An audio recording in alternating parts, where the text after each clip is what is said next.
Mark Mix is president of the National Right to Work Committee. And why that's important, Mark, is as in my youth, I got sucked in. It was like, the engineers down in TV, they weren't getting their due. And I came to realize sometimes this is holding up the weakest link, and the weakest link may be the one that gets you killed, right? Yeah, Fred, that explanation is typical of folks that really understand the right to work issue. They had an early encounter with organized labor, and some of them are great encounters, some of them are not. But most instances show where, like a teenager going to work in the grocery store for the summer is forced to pay an initiation fee of $150 and the first month's union dues of $35. So their first paycheck is, guess what? Zero. And they're stunned when they get that check and it says that they've earned no money after a week or 2 weeks worth of work. And those impressions last for a long time. And you're right. Monopoly unionism tends to hurt the best worker and protect the worst worker. And that's why we need voluntarism in America's labor movement. I don't think I'm alone here, because you have a little history in Alabama, and we'll talk about that a little bit with AEA and fighting them. But I remember you were here during the days of Paul Hubbard, and I remember there being a survey of who is the most influential person in education, and his name always popped up. And I went, wait a minute, the guy doesn't even work for state government. He's the union guy, right? Yeah, he was larger than life there politically. Fred, the story goes that before most legislators would vote down in Montgomery, they would look up into the gallery, and much like Caesar, there would be a thumbs up or a thumbs down on a piece of legislation. And sometimes it had nothing to do with education; it just had something to do with setting up a political structure that would give him more power. That's for sure. Since his passing, nobody has held a candle to him. He got it. He had this special power, whatever it was quite influential, and people, but they equated him. I would say half the people in the survey probably thought the guy was the, was the chairman of the State Board of Education. It was. It was crazy. Well, but this brings us to the problem, right? Where Alabama's a right to work state. We have this pending legislation among many working their way through at the federal level, where it would wipe out you would be mandated to have to pay to be in a union, right? Potentially. Yeah, that's right, Fred. It's a bill that's already passed the House of Representatives. It's H.R. 842, and it passed on the 9th of March with 225 votes in the House. And the bill is now working its way over to the Senate. There's not been any scheduling yet done on it, so we don't know what the Senate schedule will look like and when the bill will come up. But the first part of the bill, and it's literally a smorgasbord of everything that labor union officials have wanted since the federal government took over federal labor policy back in the 1930s during the economic crash. And so what this bill does is it piles layer upon layer of new additional union official power. And I say that tactically, Fred, because there's really nothing in it for workers' rights. It's all the bill does is empower union officials and gives them more control over America's workers. And it starts out, to your point, it will repeal all right-to-work laws. There are 27 right-to-work laws across the country that are in force right now. We passed 5 new laws in the last 9 years. I think that's what got their attention, that, this idea of liberty and freedom in the workplace is something that's growing. And but the bill would literally repeal Alabama's right-to-work law, and you could be forced to pay dues or fees to a union to work in the state of Alabama if this bill passes and is signed by the president, who says he wants it on his desk. Wow. So this is, I look at all the tentacles that go with this, and you do point out that this has less to do with the worker and more to do with the people in charge, which is kind of where we're at with most politicians, right? They're the official class, the elected class, and then the rest of us poor schlubs. They even pass laws they don't even have to follow, right? Yeah, they do. And Fred, you've talked about this in your radio history, the idea that people must understand and make an effort to understand what's going on with their elective body, whether it be the county commission, the school board, the state legislature, or the United States Congress. And the less we know, the better off it is for them. And I use the word them because it seems to be there's 2 levels, 2 layers, 2 different classes of individuals when you talk about politics. And when you look at the political political structure, these things, how in the world do we sort out a 2,300-page bill or a $2.3 trillion infrastructure bill that comes with very little for roads, highways, and bridges, but has a lot of programs that when they're implemented, people are going to say, what the heck where did this come from? How did they do this? And so you're right. Those questions are real. And this PRO Act bill, while not 2,300 pages, it is a bill that has implications on not only individual workers in Alabama, but the economic vitality of Alabama as well. Look, I'm not totally anti-union. I think there's some places where, in some of the trades, it might make sense to some degree, some rules for safety and that kind of thing.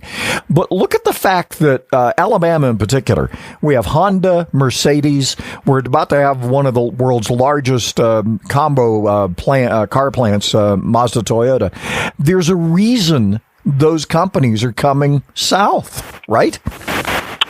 Absolutely. And the right to work law is a pretty good part of that. I mean, we know from site selection experts and those that advise, investors and companies where they're going to expand, where they're going to relocate, where they're going to invest money to help, workers provide for their families. Right to work is one of the conditions they look for. We know some site selection experts say that half of the companies or individuals looking to invest will not even consider a state with a right to work law. And to your point, Fred, the automotive industry, I mean, one of the things that happened with the monopoly power of the unions up in Michigan and, specifically in Detroit, you see what happened there. And so they created these inefficiencies with their monopolies. The foreign manufacturers looked at the American economy and looked at the American consumer and said, you know what, we can probably go there and build and we can make a difference. And the good news about it is that these employers are taking care of their employees. And to your point, Fred, look, there was a place for unions, there is a place for unions, and there will be a place for unions. There's no question about that. But there's no place for compulsion and forced unionism. And that's really what the nub of this whole argument is. Will union officials be given the power to say that you can't work for Nissan if you don't pay a private organization, i.e. the United Auto Workers Union of America, if you don't pay them money for the privilege or for the right to work? Is this constitutional? I mean, can they wipe out all the states' right to work laws? I mean, are we going to end up having some nullification and some challenges on the 10th Amendment and this thing ended up in court? Or does Congress have that kind of power? I guess we'll see. Huh? Well, Fred, that's a great question. And one, you're using your common sense. So be careful when you exercise that tool because what you're thinking is right. But unfortunately, what happened back in the 1930s when Franklin Roosevelt used the economic crisis to dramatically expand federal power, when they passed the so-called Wagner Act, which is now known as the National Labor Relations Act, what they did was they basically exerted federal control over all private sector labor management relations in this country. And so, needless to say, to your point, when they tried it in 1933 with the National Industrial Recovery Act, the Supreme Court said, no, you can't do that. That's unconstitutional.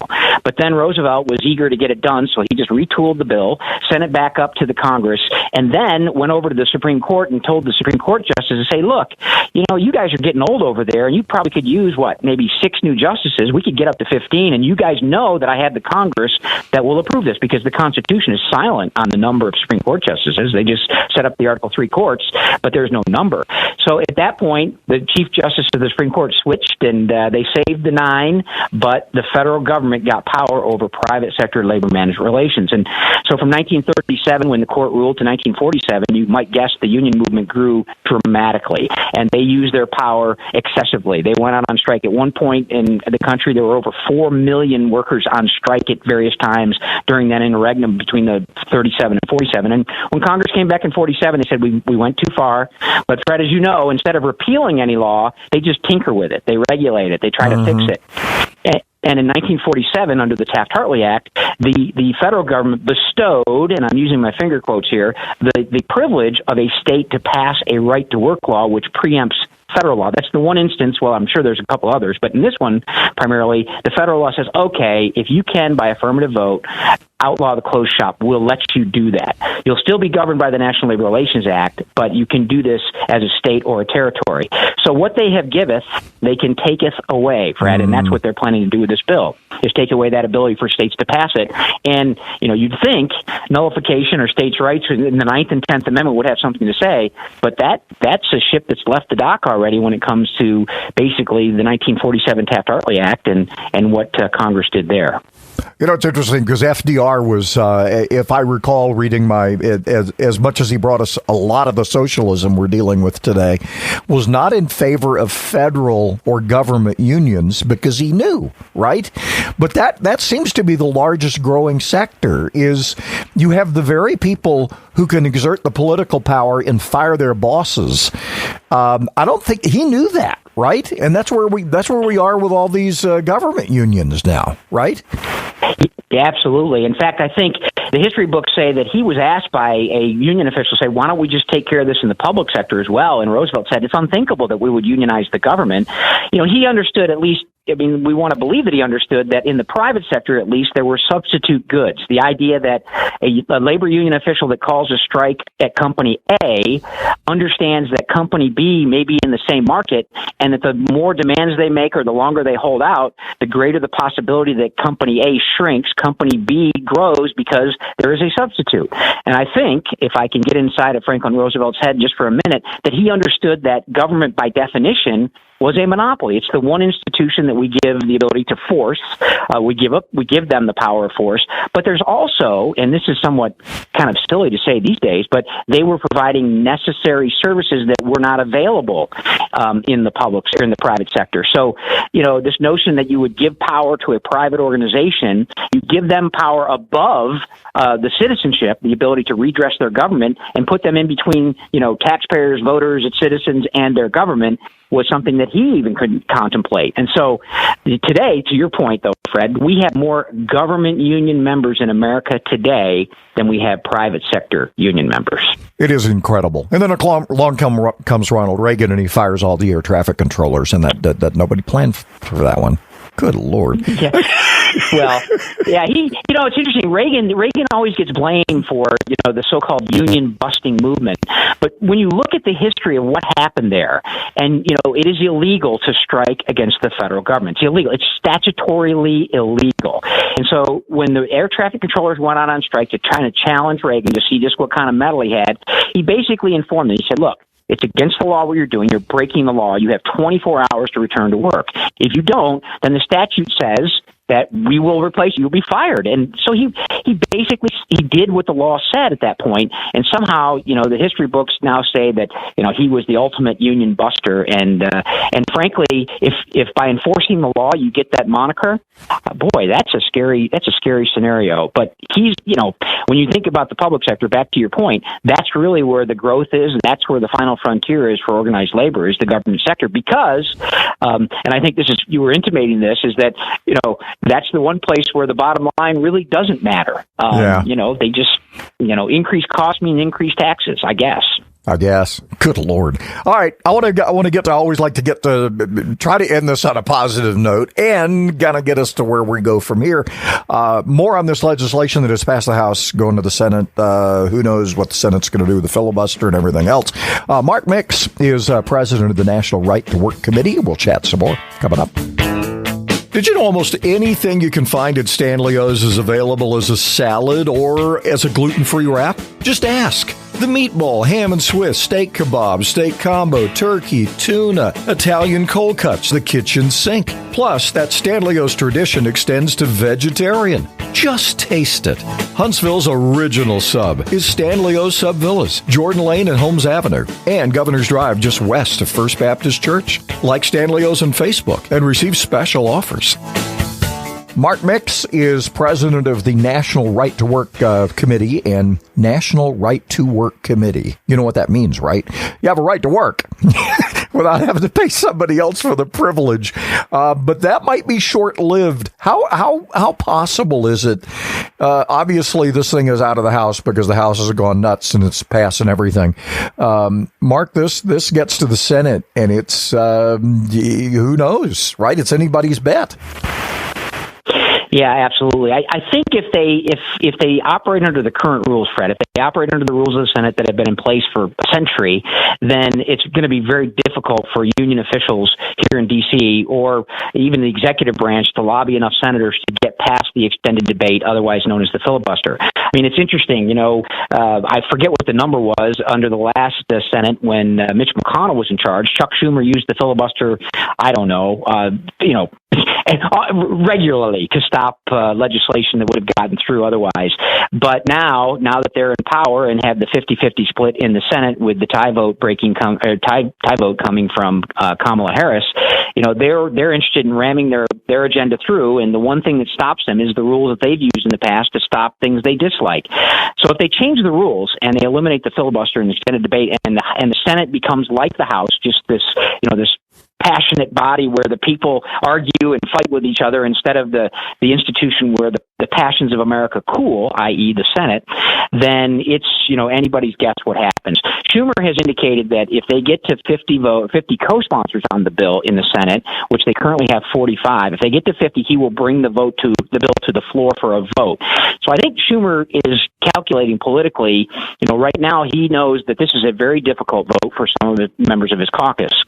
There's some senators, Democrat senators from right-to-work states that do not want to be on record repealing a state right-to-work law. But if they change the rules, then it could happen, and that's kind of what we're fighting for now, Fred. And we have to keep our eye on. There may be none, but I want to ask the question. Prior to this big change we had in November, were there other states considering junking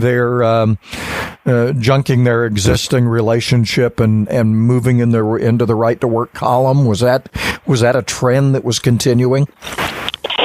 Yeah, and on both sides, let me give you some context there. As I mentioned, we passed 5 new right-to-work laws in the last 9 years. We started in Indiana in 2012, then Michigan, then Wisconsin, then West Virginia, then Kentucky. So those 5 states have been added to the ranks of the right-to-work states.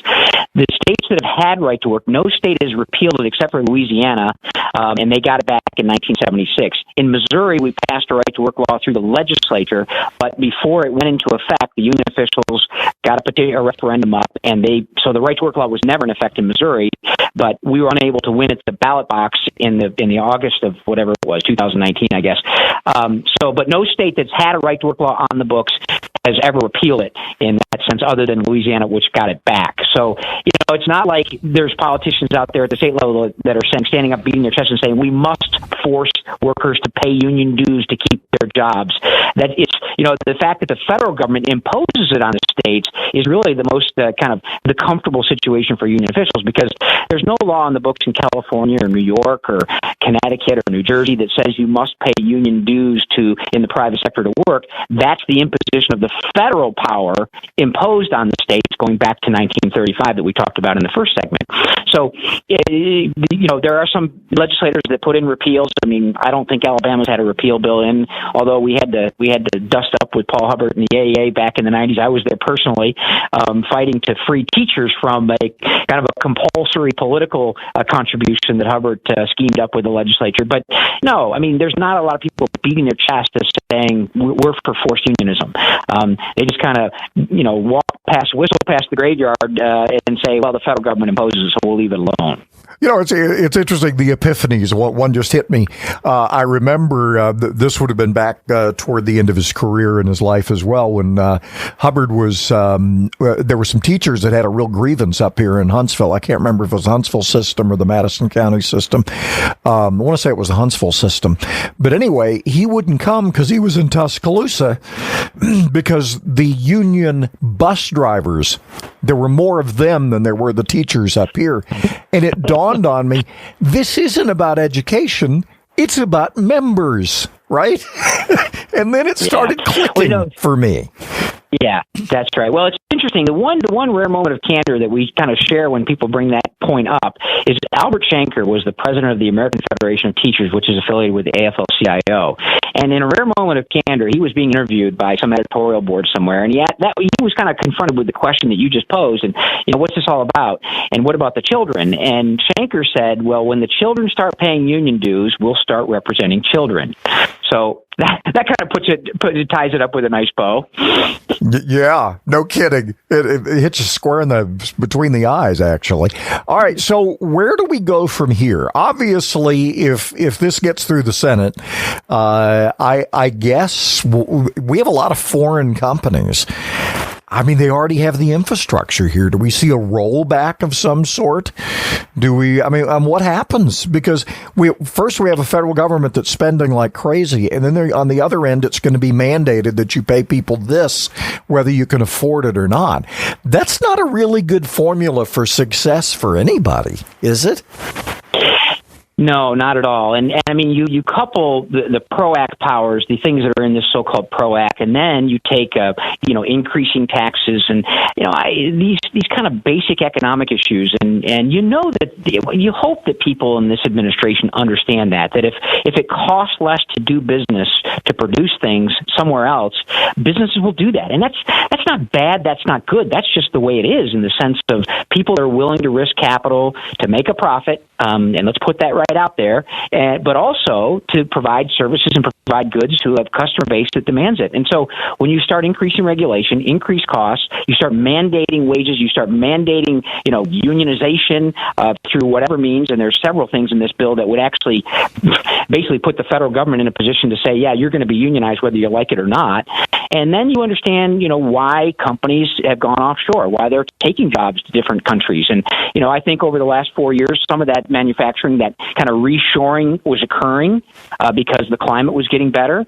But to your point, Fred, if they start doing this and start imposing some of those regulations, those tax increases, then we're going to see less opportunity for American workers. I believe that to be true. And it's not one of those startling changes, right? It kind of oozes one way or the other. It's kind of like the Blob, right?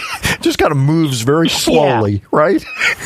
Yeah, the old Steve McQueen movie, especially when it comes through the movie theater portals. My kids still freak out over that. But anyway, yeah, no, it's right. And to your point, I mean, there's a footprint, there's a physical plant that's hard to move. But when it comes to the next decision about expanding a product line or a new automobile line, those decisions become a little more tricky when you have these regulations coming. I mean, it's like Volkswagen in Chattanooga, Tennessee. One of the reasons why they're there is because of the right to work law.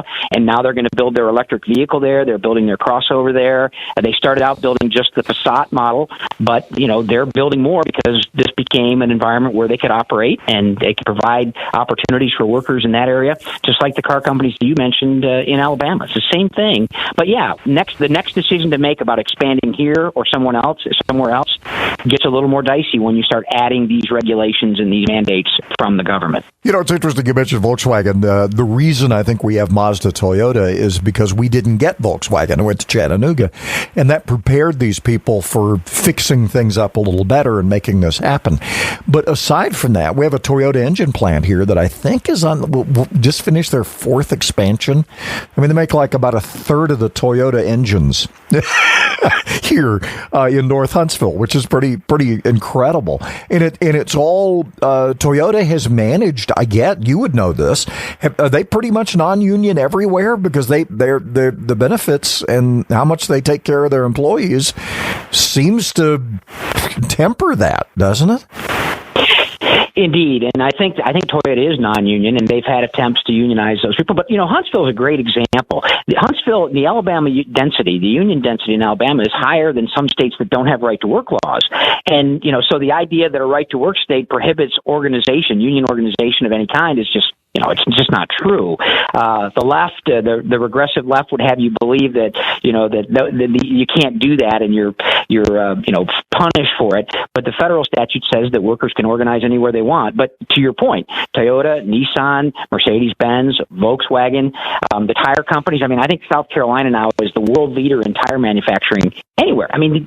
Those things, those stories, those American stories are not written very often anymore, but some of the things that have happened, South Carolina being a right-to-work state, South Carolina and North Carolina are building cars and airplanes, and it's really exciting what can happen when government partners with business and helps them grow and create value for folks instead of imposing conditions on business. I mean, it changes things dramatically, for sure. All you got to do is get out of the way. I keep saying, just that was the great thing about you go back to all the great presidents, Eisenhower, Coolidge. They knew when to get out of the way, right?